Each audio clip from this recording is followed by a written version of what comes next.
Welcome to HumanityWins.net. Please read the important disclaimer on your screen. All of the content provided is for entertainment purposes only. It should not be taken as medical or legal advice. Please contact your doctor or lawyer if you require such advice. Thank you. The show starts right now.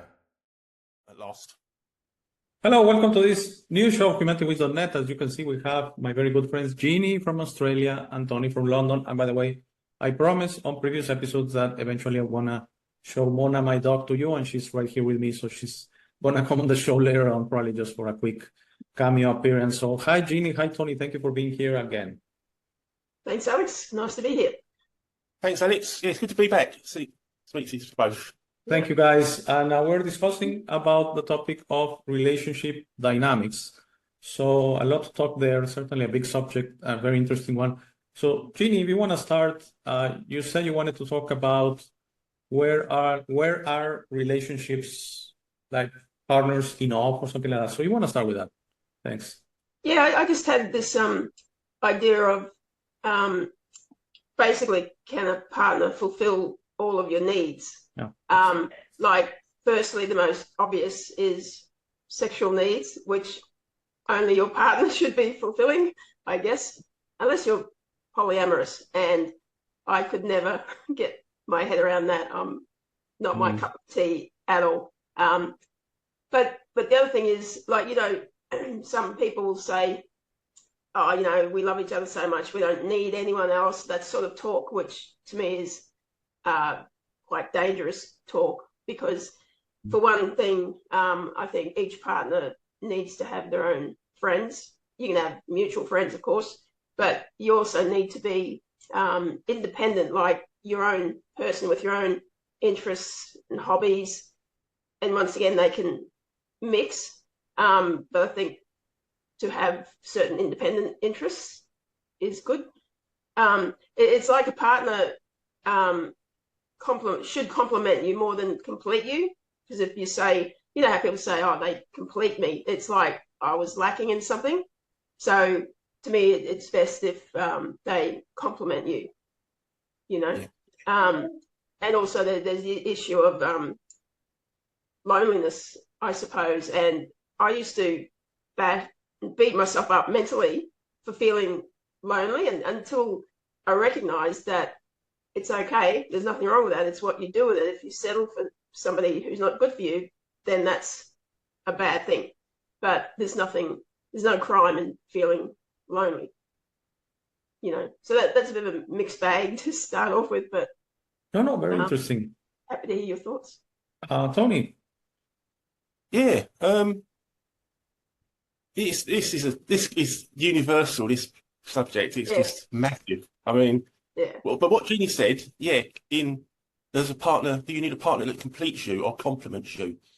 And being alone and able to be alone and having your own life. People, I think when you're young, you kind of attach to someone because it's a novelty. You know, maybe it's your first relationship, or you're finding the one. You want to find the one, so you cling to someone. It's not necessarily made for you, but you have that one.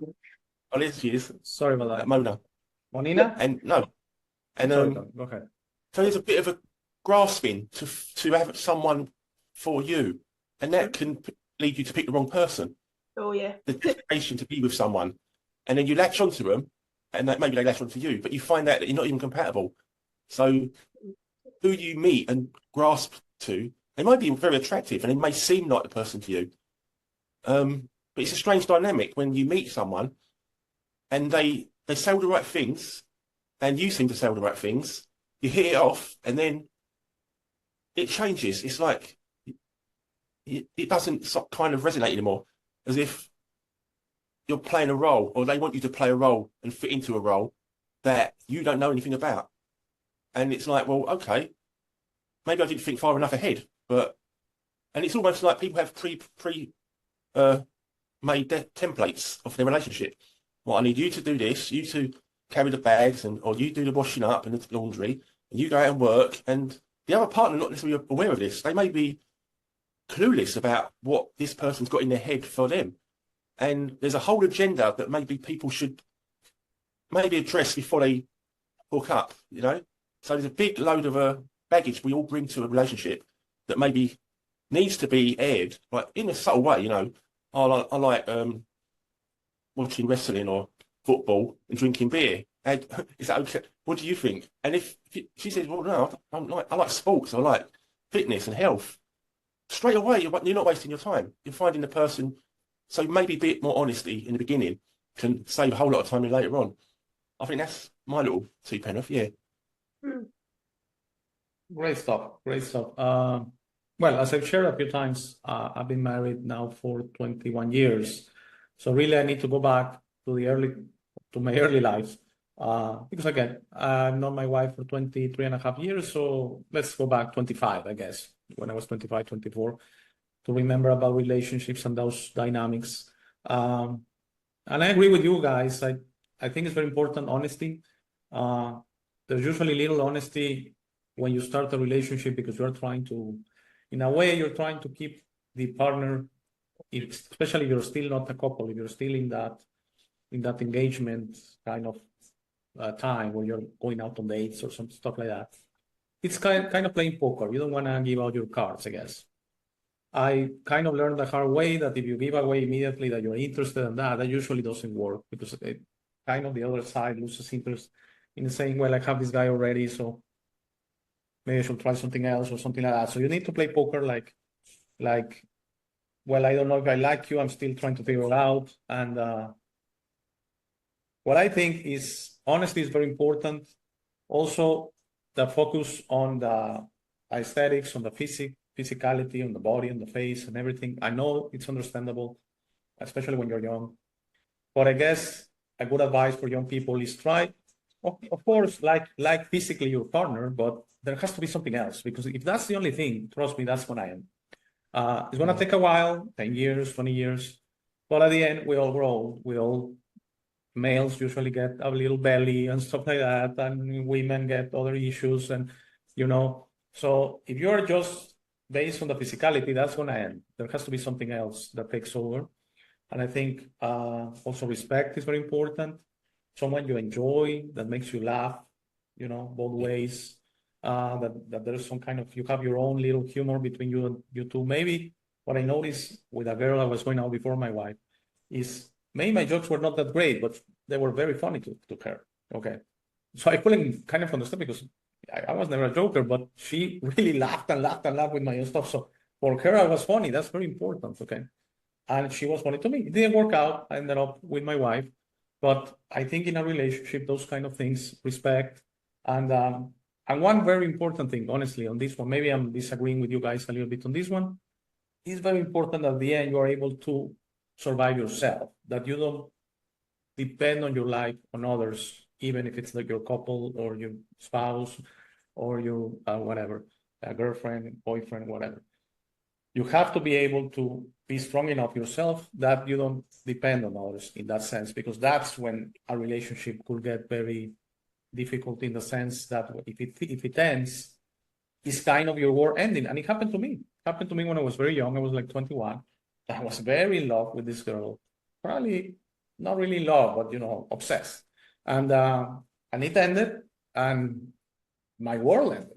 Okay, for a few months, my world literally ended, and I had to reboot myself because I was depending on this person. Okay, I don't think that's good business, even in married couples and that. That's why I believe Jeannie said that when she says that you need to have your friends independent. You need to the family, your own hobbies, your own time. Separate stuff so you don't depend that much on me. Okay? It can get very tricky. Yeah. What do you think about that, Jeannie? Oh yeah, absolutely. It's funny how Tony was saying how some people latch on to people. Like when I was young, really young, I was desperate for love, and I can say I was desperate to be loved. So I got with this woman for 10 years, and we should have just been friends. It was not a great relationship for many reasons. But I obviously didn't feel loved as a kid. So I really latched on to her, I must admit. And it was crazy. She actually didn't want me having straight friends. And I sort of went that way to appease her. And now, many years later, no way in the world would I let anyone do that to me. But I was young and stupid, naive, all the rest of it. But we, I don't know, would sort of go out and wear similar clothes. Like we weren't, I didn't know myself. I had really no idea who Jeannie was back then, you know. So yeah, that's, but I learned, well, I say I learned a lot from it, but I think my problem is that I'm still trying to set those boundaries, and when they get broken, I should say goodbye. But instead, I sort of give people the benefit of the doubt, or accept their apologies, you know, and keep going, because I don't want to fail at something. But it's much better to just walk away than, you know, hit your head against a brick wall. But I'm usually one of these who flogs a dead horse. I just keep trying to keep something going, which is not a good idea. Not a good idea at all. Recently, I was chatting to a woman who, she was funny, intelligent, loved my jokes, and we were getting on pretty well. But then the deeper stuff came out, as in what's going on in the world and other stuff that I won't mention. You can figure it out. And it's like, no way in the world. But she said goodbye. But what annoyed me was she didn't even really want to go into why I felt this way. It was to her, it was just like, that's the wrong way to think, you know. Didn't really want to dive into it, but then again, what would be the point? Because it would have been impossible, you know. And this is, I think, when you get more discerning when you get older. I think, look, you don't tolerate as much, and the niche to find a partner, like someone you're on the same page with, firstly, and then the chemistry. You know, you could develop feelings for someone. It doesn't have to be instantaneous, you know. But to get all that meshed together is harder and harder as you get older, I think. Especially in my world, I think, because, I don't know, lesbians seem, not all of them by far, but a lot are political, they're woke. It's just not my cup of tea at all. And plus, the other C word, you know, the last two women I've met, they're still scared of the C word. It's like, it's 2024. Yeah, it Please. has a little bit passed already. I understand. Yeah. It's like, are we going to be talking about this in 2050? Yeah. You know, like, Yeah. so, I mean, there you go, yeah. Tony. Anthony. Yeah, I mean, good points. I can chip in there. I mean, yeah, we don't always understand what we're looking for. We kind of want the glamorous bit, and, you know, the good-looking partner. You maybe got a job, if they like holidays, they like what you like, but we don't even consider their values. You know, the deeper stuff. And it might be in tune with you on the physical level, like the material level, but they may have no morals. They may not treat people well. It might. So we kind of go for a look. We pick and choose part of the picture. I like that bit. Yeah, I'll ignore the rest for now. Maybe it comes back later, if we're unlucky, that we find out that they're definitely not what we should have been picking. But it's a learning process. It's a learning process where you have to. You're there. You met someone you like, and they like you. It's fate in a way. That's fate for me. And even if it doesn't work out, that's still fate, because you learn lessons in that relationship that build character in yourself and teach you a lot of things that are unseen. And that's the experience when you get older. You realise, yeah, that was a nightmare to live through, but I've gained in experience. So everything is part of the puzzle, part of the building of character, the happiness and the contentment. So when you get older, you don't really rely on so many people. So I think, yeah, people do need to realise but it's not something you can plan for. You can't plan for on a piece of paper. I want a partner that's got honesty, good looking, good job, likes sport, likes drinking beer, and is philosophical and Well, funny. I do have It's a list like, like that, funnily enough, because I'm trying to manifest from the universe, you see. But, you know, whether it right, works or not, okay. I don't know. Maybe that's a thing to try, yeah. Yeah. So, but me, I'm sort of ramshackle way of working. I just sort of find I'm somewhere and I make the best of it. And like you, I flog a dead horse sometimes, and it's Mm. also, actually sometimes I just leave it, and if I'm not into it, I neglect things, and then they get bored of me.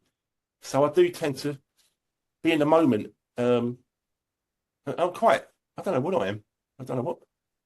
I must be a nightmare for people to live with, but yeah, someone said I'm a free spirit.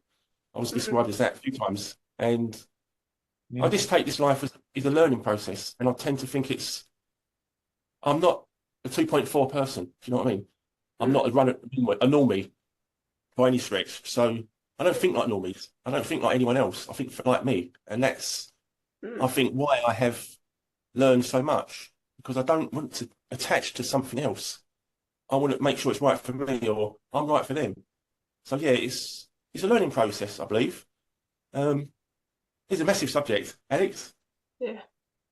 Yes, as we said, this is such a deep subject. I wanted to just interject something that Jeannie mentioned at the beginning about sex. And I believe, as I've been getting into more universal things and that sex is very important in a relationship, meaningful sex, and how it's a very important energy that unites two people, that I believe even if it's very meaningful, unites two souls. And if it's meaningless, it's such a waste of energy, and it can even be harmful, I think. So if I would suggest anyone that is young and is listening, is engage in meaningful sex. Okay, make it important. Do it with someone that is important to you and you're important to them. Don't do it for the pleasure. I know it's one of the greatest pleasure up there with drink, with drugs, with food, with thrills, with whatever.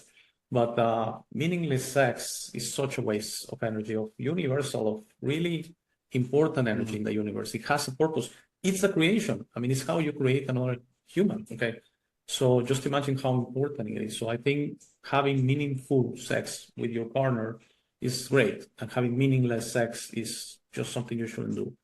But I understand it's a temptation of this world, and it's like not drinking, not eating meat, not there are temptations. So it's very easy for me to say. I'm just saying that it has come to me in the last year or two the importance of sex being important. Okay.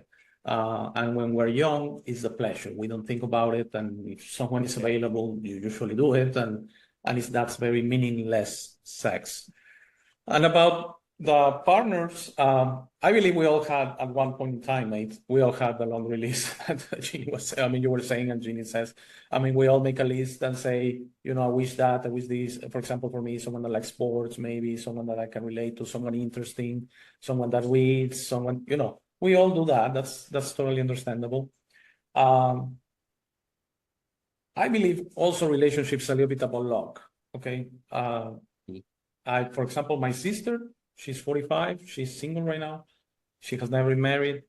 She was in many relationships. For a moment, it seemed she was going to get married very young, because that was a big deal to her. But I think without, how can I say this? Without her knowing it, she was the one that was making that not to happen, because it was so important. So sometimes with relationships, it happened to me in this relationship that flamed out, is when it becomes so important, when you put so much into it, you are the one that, in a way, without knowing it, you are making it not work and finish. Okay. So I'm not saying you shouldn't put effort in relationships, but until it becomes very mature, if you press too much, you can break it. I don't know if it makes sense. It has to kind of grow together, that love, that attraction, that has to take sometimes months, years. For example, when I got married, definitely all relationship was fragile. And a lot of young couples here in Mexico get divorced in the first 2 years, especially if there are no children.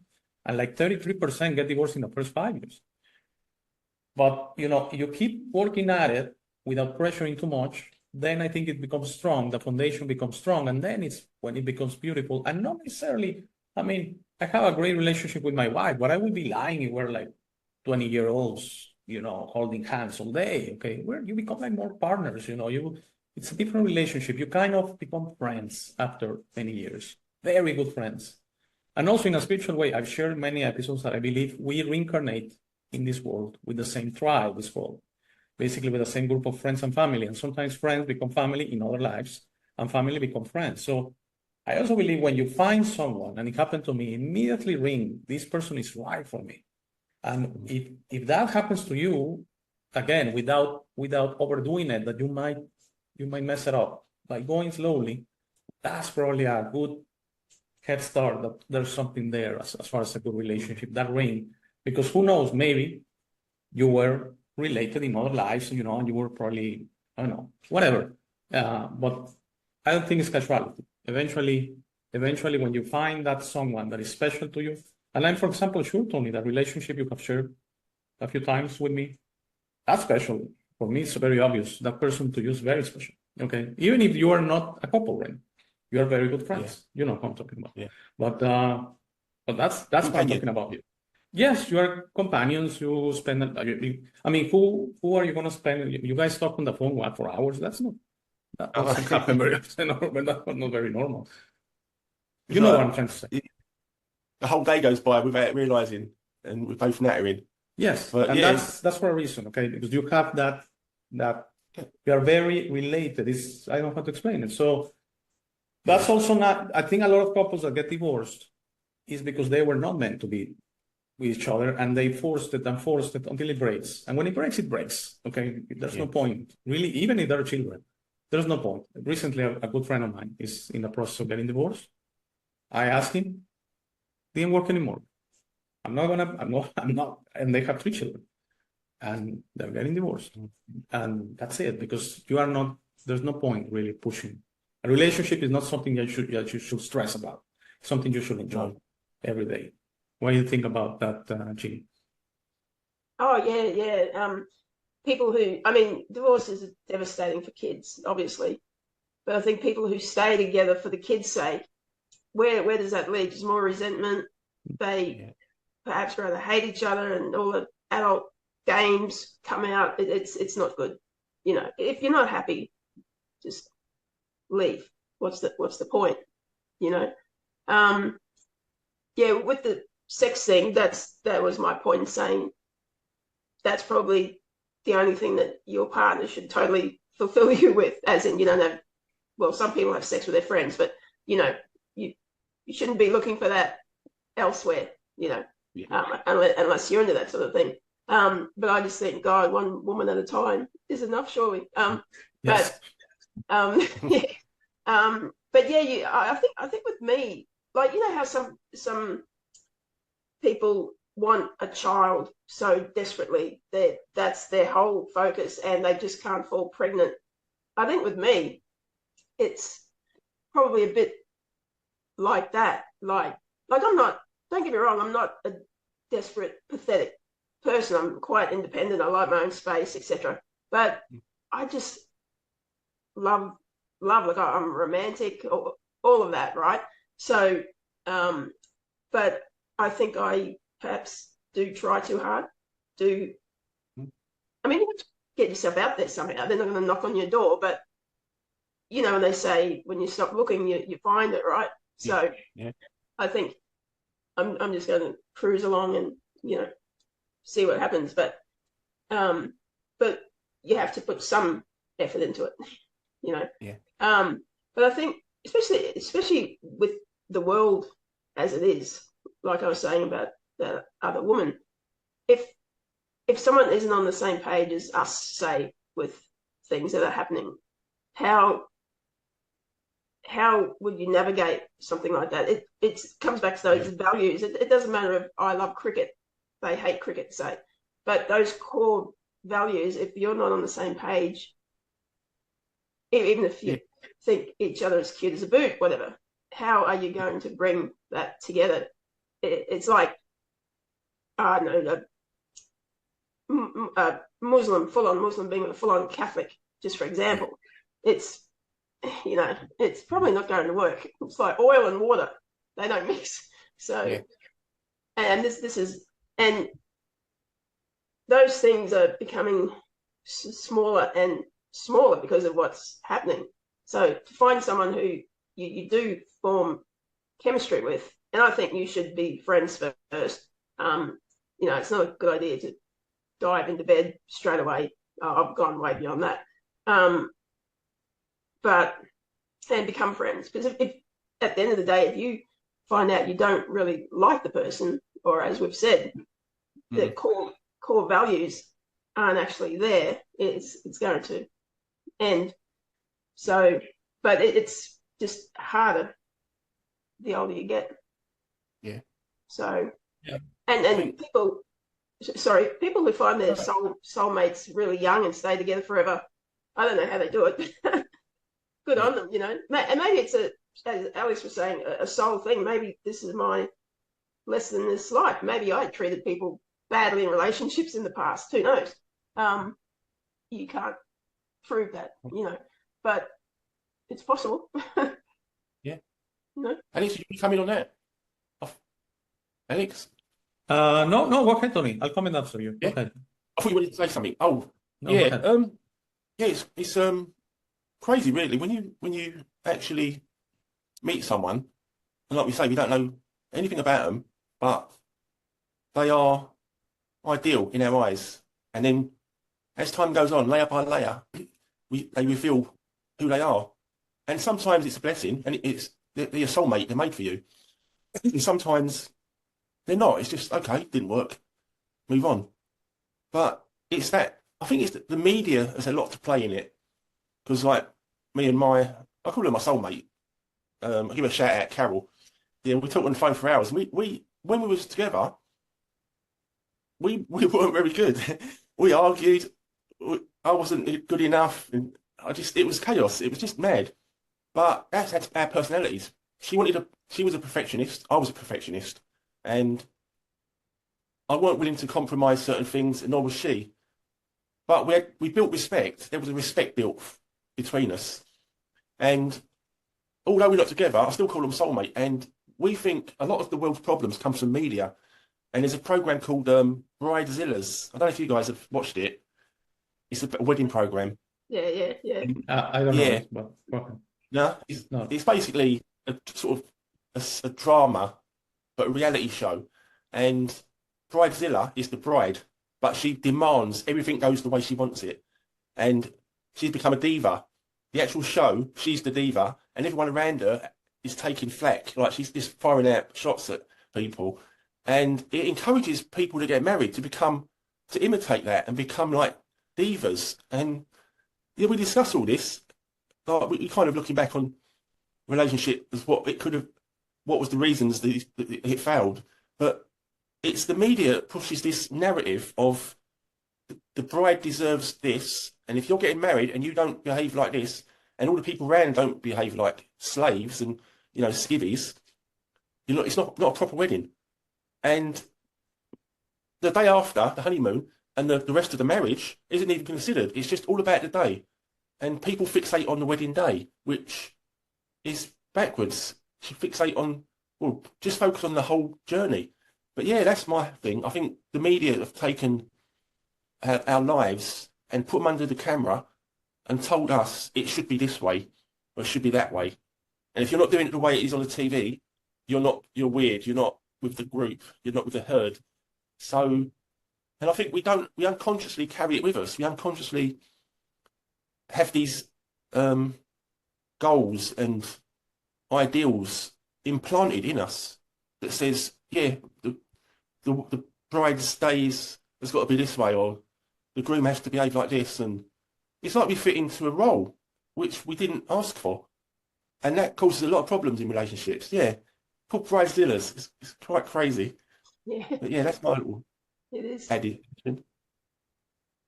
Well, I believe you said something very important, Tony. I believe personally that compromise is very important in relationships, in long-term relationships. And I'm not saying you should always compromise. I'm not saying you should always give up, but you have to give up a lot. And more than suffer it, you need to enjoy it in a way of saying, I'm not going to do something for my wife, for my husband. He likes this stuff. He hates this stuff. Because certainly my wife hates some stuff I do. So I try not to do it. For example, she hates I leave my plate out there and at least, take it to the sink or even wash it or something. I know she likes that. So why should I? Some people are, I'm like that, I'm not going to be like that. Well, that usually relationship doesn't bode well. Okay. Yeah. You try to find the things that the other part wants, and you make it like ingratitude, like saying, sure, you love that, I'm gonna try that. And it's symbiotic. You start doing it, and the other part starts doing it, and it doesn't feel forced, and usually ends up quite nice. If you're gonna go into a relationship and you're gonna demand that everything works, it's not gonna end well. And if I remember, one was a very pretty lady, that a cousin of a good friend of mine, when I lived in the UK. And he said, he went to visit there in London, and he stayed with me and everything. So I'm going to introduce you to my cousin. She lives here. She wants to know you. I had an Italian passport, I need to clarify. And at that time, it was a pretty big deal, because if I make her pass like she was my girlfriend or my fiance, she could get a work permit. Okay. Wow. So that was the whole deal. She was trying to get advantage of me. And I said, yes, whatever, I'm single. I mean, as long as we don't get married, that's a big deal. But, if I need to sign a few papers, I'm fine. And so the thing was, we went on for a coffee, and at the 3-minute mark, she said, okay, so when are we going to the office so you sign it?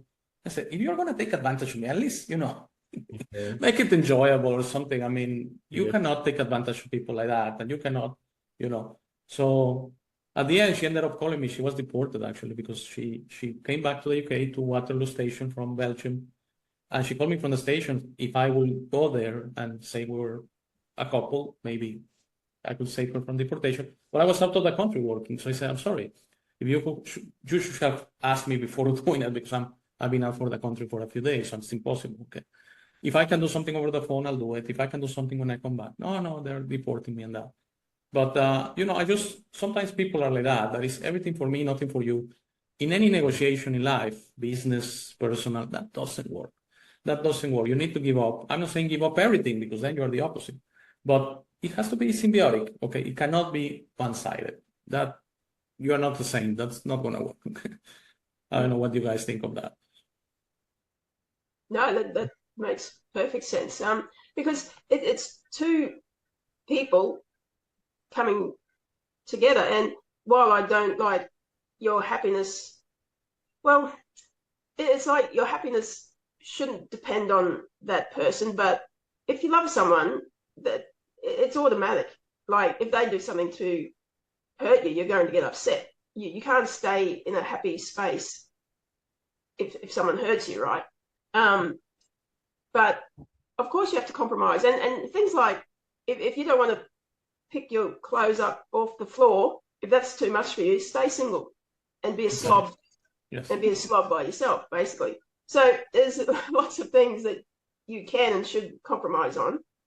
But obviously there's limits, Like I remember one partner, I got depressed, right? I was in a depressed phase, mostly because of her. But she wanted me to take Viagra, and it's like, you piece of, So you can imagine how well, that's what you think of this relationship. That's your main focus, So yes, I was not going to do that. So there's obviously, but that's how you find out whether someone really loves you or they're just using you. Of course, no one who loves and respects you asks you to do stuff like that. So yeah, but doing things that make your partner happy, that's part of the joy of it, surely. Yeah. You know what I mean?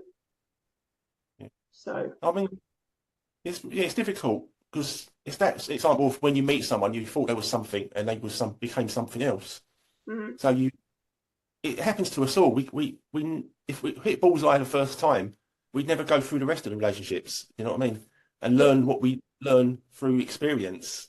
So we just know one person, and then when we pass at the end of the life, we're quite two-dimensional beings, because we haven't had the mix of people. Sorry, I'll turn that radio off. Yeah, sure. No, yeah, sure. Yeah.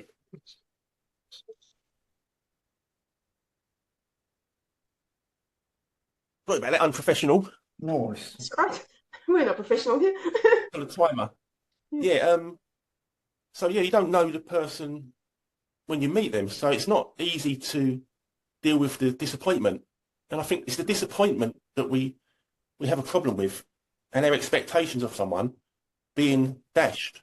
So that's the crux of it. If we can work on ourselves to understand, okay, I'm going to be disappointed in life. Maybe my expectations are too high because it hurts too much when I'm let down.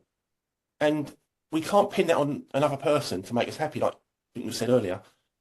So we need to work on ourselves to feel stronger in being let down, being disappointed, so that when it happens, it will happen, we're strong enough. We go, okay, I expected it. Instead of, oh, I'm expecting it to work. It's the other way around. You're not expecting it to fail, but you're ready for it. You're prepared. You're expecting it could be a possibility. And I think that's the reason many people have arguments in relationships. They expect too much rather than just going with the flow, how it unfolds. So I think, yeah, we need to, like you said earlier, Jeannie, be on your own and have that space for yourself. That's the times when you kind of replenish your resources and you become stronger through solitude and that time alone. So, yeah, it's not an easy road to navigate, because if you watch TV, which I don't, you're going to be bombarded with these false ideals like Bridezilla or whatever else. And if that's in your head as an agenda, your life will be like a ball in a china shop. So I keep it simple. And if I meet someone, I have no expectations apart from we're here now together. Let's go and have a coffee, or let's go and watch the birds, or whatever it is. So I think it's the expectation of other people that causes all the trouble. That's it, mate. I think that would be my little two-penny thrown in there. So expectation's a big problem in relationships, yeah. Oh, That's it, yeah. mate.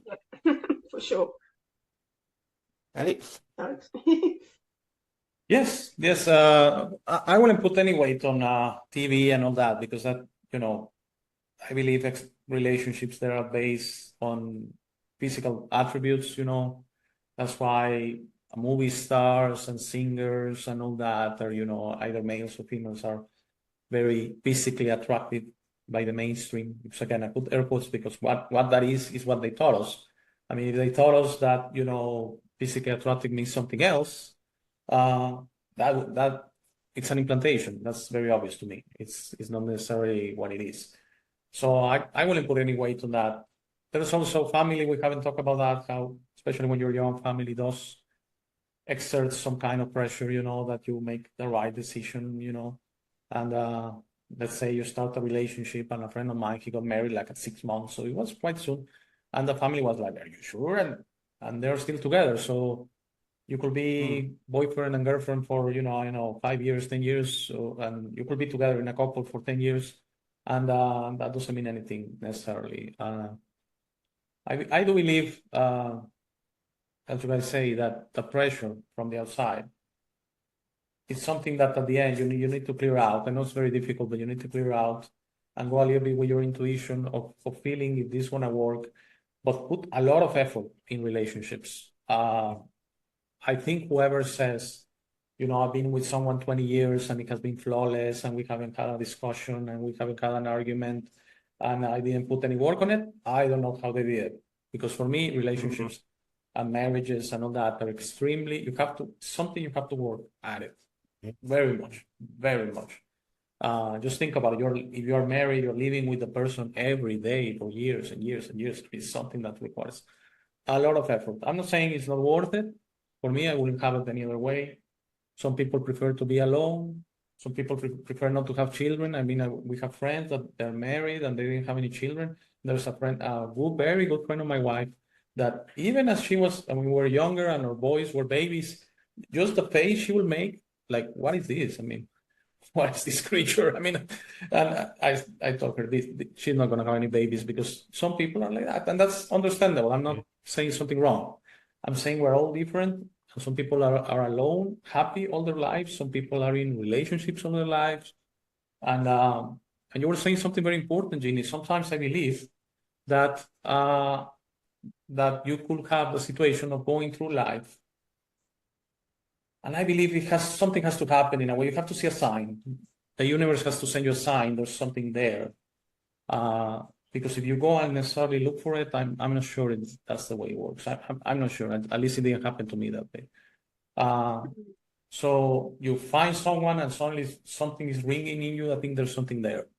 But I saw it with my sister, by the way, that she started getting dates and that, and you could tell she was at the end she got away from it because it was okay. When it comes, it comes. So I know no one's gonna come knocking on your door, right? They don't know you're there, so you have to get out in a way socially.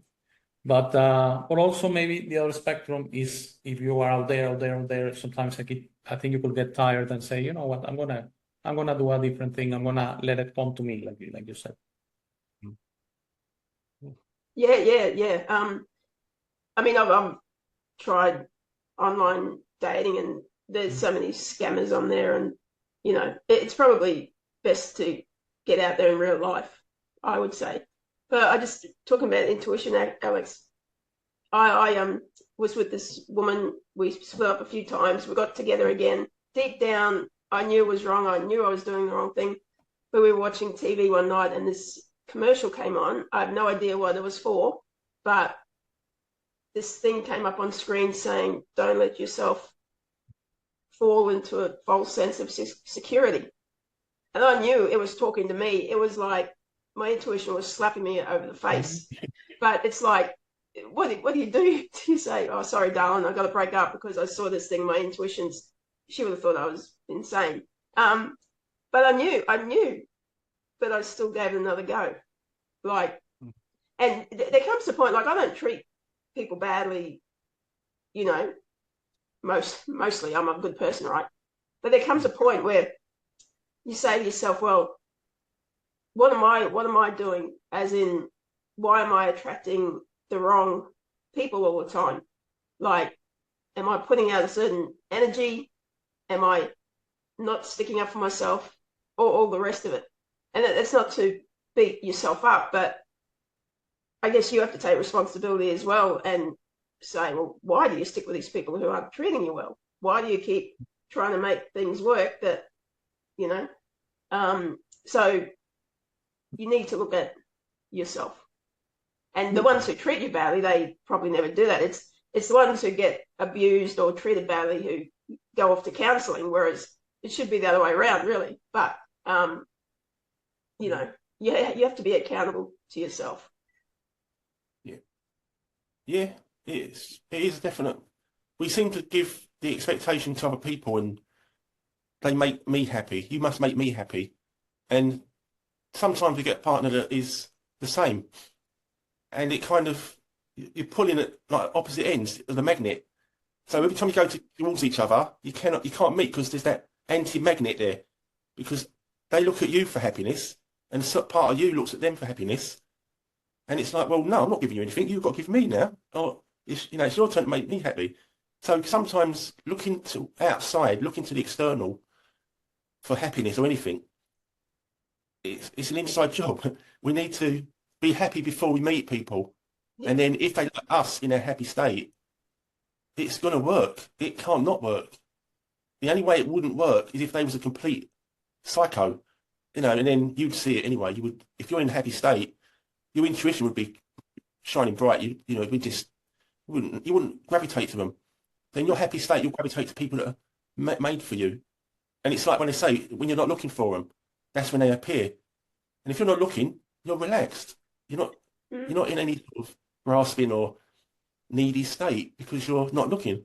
So I do believe people shouldn't look to other people, like Alex said, for their happiness. And I've done it. We all do it. It's part of life. And it's also not holding on to what happened. It's like, take it as a learning experience. Oh, that partner, she bought me 2 little puppy dogs.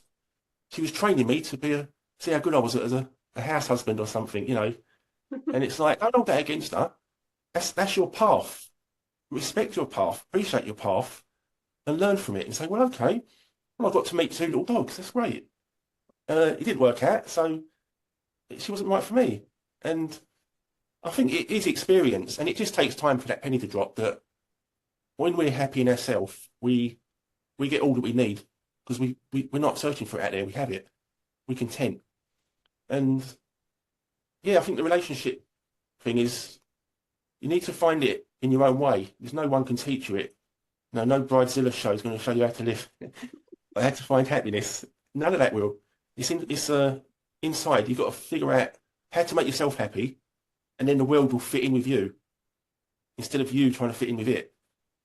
That's how I see it. Yeah, well said. Maybe. Alex? Yes, yes, I agree. I mean, you have to be happy on your own. You cannot put happiness. That's a personal feeling. You cannot put happiness on anyone else, family member, friends, anything like that. It's like a bonus, okay? Like your partner, your friends, your family, they're extra to your own happiness. That's why some people are happy alone, I believe. It may sound sad, they're out there in a cabin in the mountains, so no one sees them, they don't get out socially. But if they're truly happy on their own, I think they're fine. Relationships are so difficult because you're putting two human beings, a dynamic out there. And as Tony was saying, the magnet and that, it's a struggle every day, okay? Every day you have to work at it because it's not stable in a way. Any relationship you can come up with, even 80-year-olds that have been all their life together. I mean, it's something it's a dynamic, it's a human dynamic you need to keep working every day. And for me, my suggestion is find some compromise and try to do your best to satisfy your partner, but not 100%, because if you only satisfy and you don't receive any satisfaction, then that dynamic is broken, and it's gonna end up eventually. They're gonna take advantage of you. It's so difficult to explain. And I go back to the poker face, when you're young and you go out with someone and you cannot be explicit how you feel at the beginning because the person is developing feelings for you as well. So if you're very explicit, then it's very common that, oh, he loves me. So I'm not sure. Maybe I can do better. Maybe someone else is better than this guy. That dynamic is so complicated, and that poker game stays all your life. That yes, I settle for some stuff, but also I'm expecting some stuff. Okay, and that's the symbiosis of how the synergy of how things work. Very fine balance. Okay, it can be broken. That's why couples that seem to be doing great in a year, they're getting divorced. Because something broke the balance. I mean, maybe one of the two partners just got tired and said, I want all me now. I'm not going to put any effort anymore. And that breaks the balance completely. And I've seen it. Again, this guy is my age. And then we just heard a couple, they're in their 60s. Kids are married and that. And they don't want to do it anymore. So relationships are very complicated, as you guys said. Very much.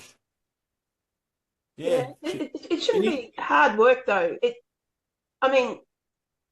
That's the beauty of becoming friends first, I guess, is that when the honeymoon phase or the in-love phase fades, you still want to be with that person because you actually like them. And you probably love them, right?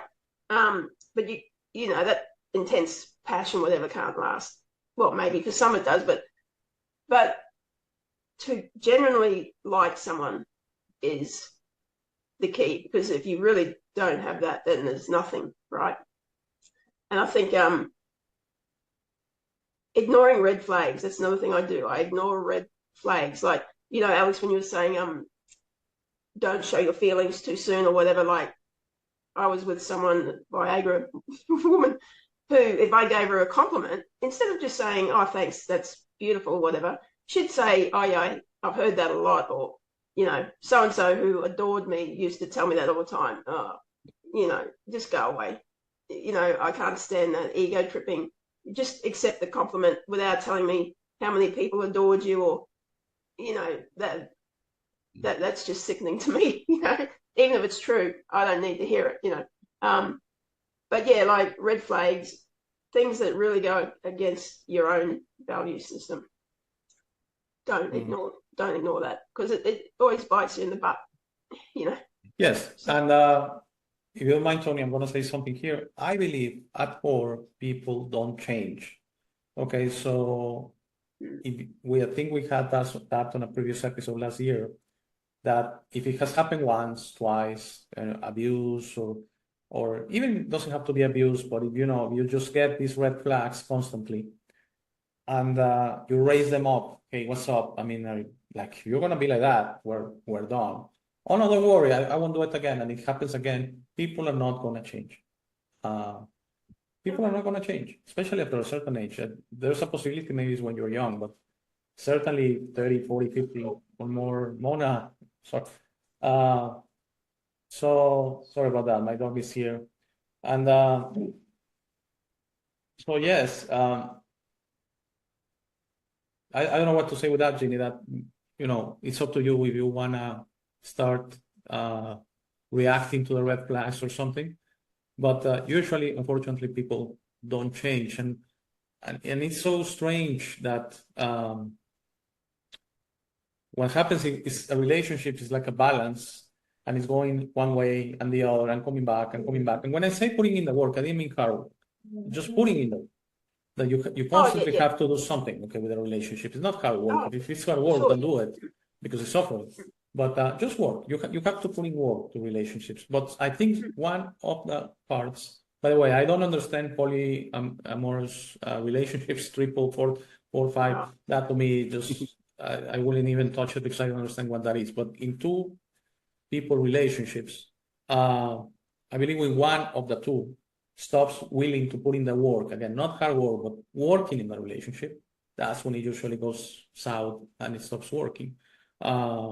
It gets very bad when the both don't even care anymore and say, I'm going to go my way and that. And especially, again, putting the example of my friend, I mean, he's my age, but his soon-to-be ex-wife is like 10 years younger. So it was the unfortunate case, apparently, that physically, again, you grow all together, and if one of the two is, looks very young still and that, and the other one it looks a little bit older and that's when you, again, putting the weight on the physical part, of the physical aesthetics of the body and the face and that, there has to be something else. I mean, there has to be something else, because that, again, I understand when you're young, when you're 16, when you're 18, when you're 20, it happened to me.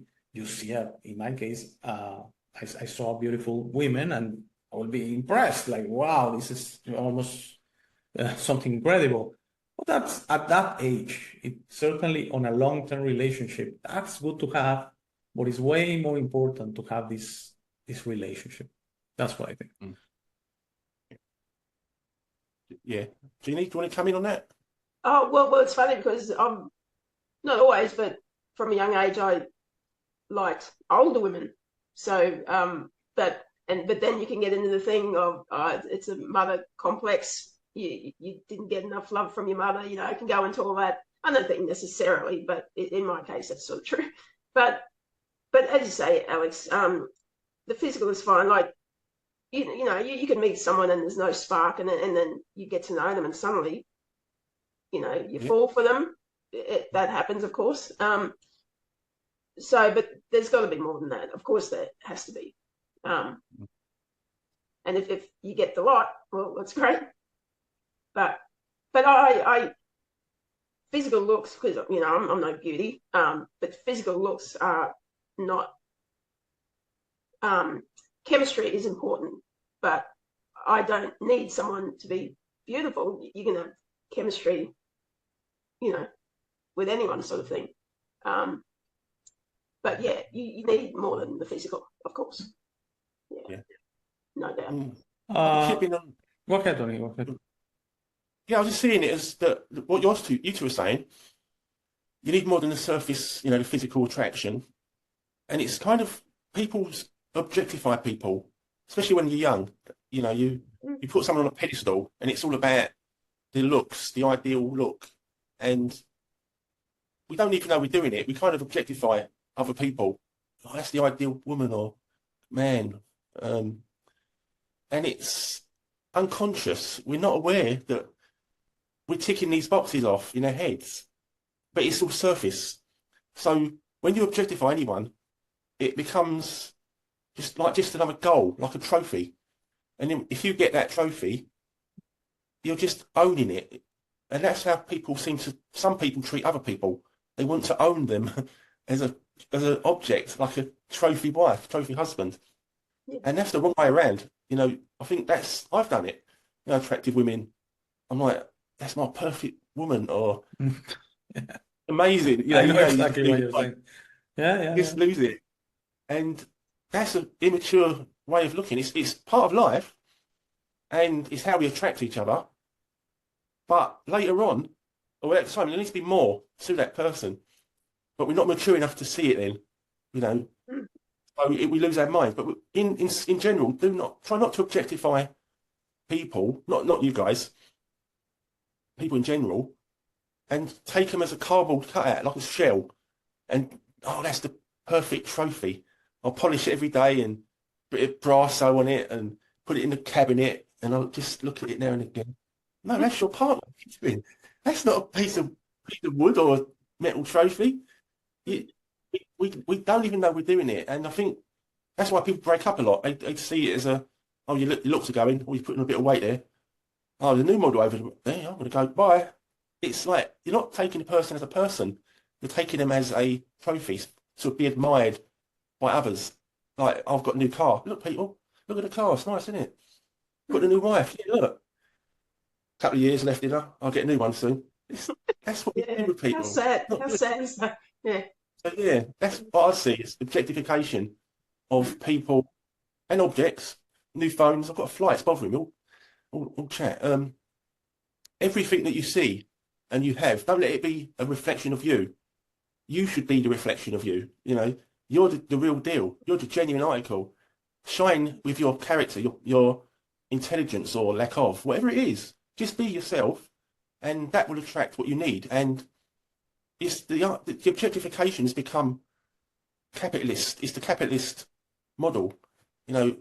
Buy this and you can be amazing. You can be Superman, Superwoman if you own this phone, if you own this car. And this isn't right. It don't work. So yeah, I'm having to go at the capitalist system again here, which is a problem. We've been turned upside down. We've been turned on our heads. And it's the wrong way around. But yeah, objectification is where I'd leave it and think focus on treating people as human beings, not as Hollywood bubbled. Yes, of course. Guys, we have been going on for a little bit over an hour now. Do you guys have anything closing? I would just say, don't accept behavior from people that you wouldn't do to someone else. If you wouldn't do something and someone's doing that to you, say bye-bye. I don't deserve that. Out the door. Yeah, simple as that. Really, it's when you look at it from the outside, it's so easy to see people's situations and think, how do you put up with that? But I've done that, But that's my advice on relationships. Don't accept things that you wouldn't do yourself. Yeah, I would just chip in, Ed. It's quite flippant, but it's easy said than done. Be happy in yourself and treat people with respect. If they don't stay, have a philosophy about it. Easy come, easy go, but not in a disrespectful way. Treat it as part of life. Treat it as the learning curve, the path. So easy come, easy go. Have no attachment to things. Just respect them when they're here. And if it lasts, great. If it doesn't, it wasn't meant to be. And don't sort of attach to anything if that's not too philosophical. But yeah, that's my little ending there, mate. Jeannie, been good chatting. Yeah, interesting. It's been great. Yes, great topic, guys. And as I shared on a previous episode, now that I have Mona with me, I would like to introduce her. I'm gonna Just give me a second with my camera. I need to stop it to be able to get her. 1 second.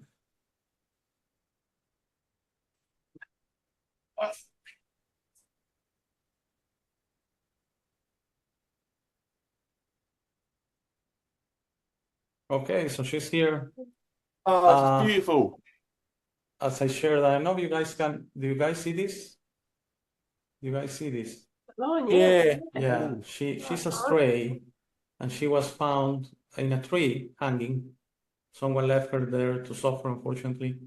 And she was left there, and she was able to be saved by a family, and then sent to a stray home where we adopted her. So I don't know. I wanted to share Mona. I speak a lot about her because she's like my connection to nature. Okay, she's Mona.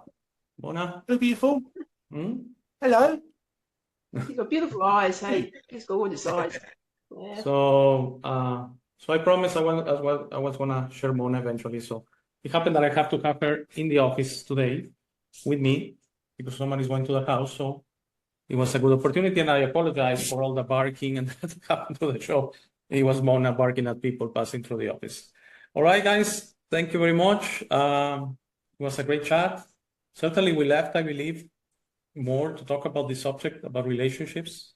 And it's such an important subject for so many people that I think someone could really benefit from listening to the chat, because we share some real life experience, I guess, of what we think it's important advice while starting or being part of a relationship.